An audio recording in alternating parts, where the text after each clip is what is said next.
ದೆಬ್ಬ ಜಮಸ್ಕೊಂಬದ್ರಿ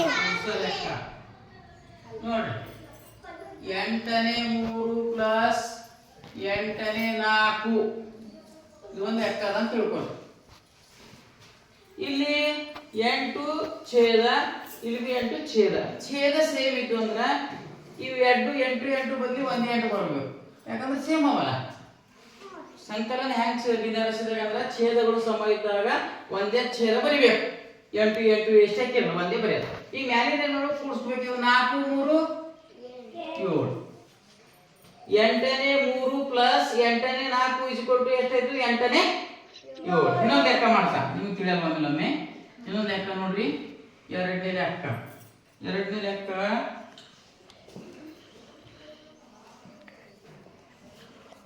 2ನೇ 7ನೇ 3 plus 7ನೇ 5 plus 7ನೇ 4 ಎಷ್ಟು?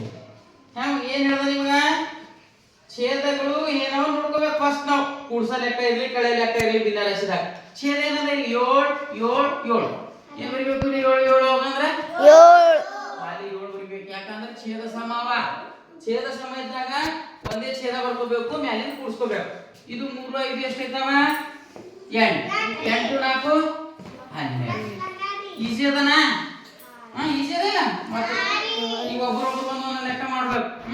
ಹಾ ರೀ ಸರ್. 3ನೇ ಲೆಕ್ಕ 2ನೇ 4 ಪ್ಲಸ್ 2ನೇ 3 ಪ್ಲಸ್ 2ನೇ 2 ಎಷ್ಟು?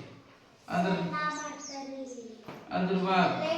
ಹಂಗೆ ಚೀರ್ಬೇಡ್ರಿ ಅಕ್ಕೋರೆ.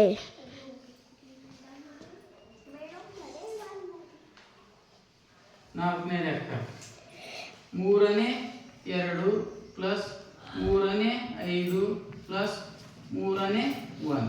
ಒಬ್ಬರು ಬರೀ ಲೆಕ್ಕ ಮಾಡ್ರಿ. ತೋರಿಸಿ ಬರೀ ಮಾಡು. ಯಾಕೆ ತಂದಿ ಭವಾನಿ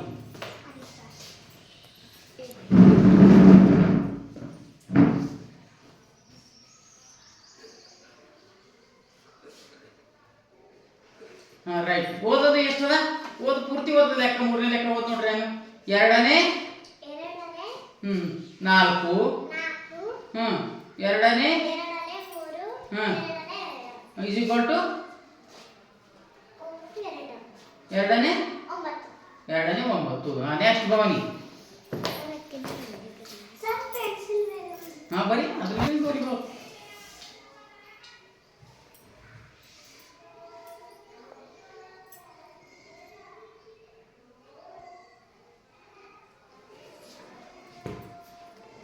ಓದು ಹಂಗೆ ಓದು.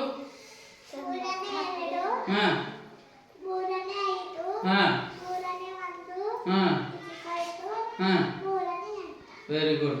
3ನೇ 2 ಪ್ಲಸ್ 3ನೇ 5 ಪ್ಲಸ್ 3ನೇ 1 3ನೇ 8 ಬಂತು. ಈಗ